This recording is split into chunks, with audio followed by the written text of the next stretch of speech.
अमरीकी सदर Donald Trump ने जिनसी जराइम के बदनाम ज़माना केस एप्स्टेन फाइल्स पर मौक़िफ़ बदल लिया है। रिपब्लिकन से इजरा के हक में वोट देने की अपील की है। कहा है कि केस में कुछ छुपाने की ज़रूरत नहीं। डोनाल्ड ट्रंप ने अपने social media platform truth social पर जारी बयान में कहा है कि वक्त आ गया है कि इस डेमोक्रेट धोखे से आगे बढ़ा जाए, जो मुखालिफिन ने इसलिए रचाया था कि रिपब्लिकन पार्टी की बड़ी कामयाबियों से तवज्जो हटाई जा सके। एप्स्टेन फाइल्स में बानी पीटीआई का भी जिक्र है। ट्रंप और जेफरी एप्स्टेन के दरमियान पैगामात के तबादले में बानी को खतरनाक रहनुमा करार दिया गया। 31 जुलाई 2018 की ईमेल में बानी पीटीआई को तुर्क सदर उर्दगान और ईरानी सुप्रीम लीडर आयतुल्लाह खामनेई या रूसी सदर पुतिन से भी कहीं ज्यादा खतरनाक कहा गया।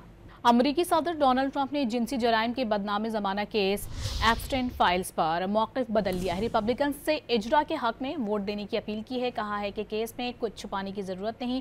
डोनाल्ड ट्रंप ने अपने social media platform truth social पर जारी बयान में कहा है कि वक्त आ गया है कि इस डेमोक्रेट धोखे से आगे बढ़ा जाए, जो मुखालिफिन ने इसलिए रचाया था कि रिपब्लिकन पार्टी की बड़ी कामयाबियों से तवज्जो हटाई जा सके। एप्स्टेन फाइल्स में बानी पीटीआई का भी जिक्र है। ट्रंप और जेफरी एप्स्टेन के दरमियान पैगामात के तबादले में बानी को खतरनाक रहनुमा करार दिया गया।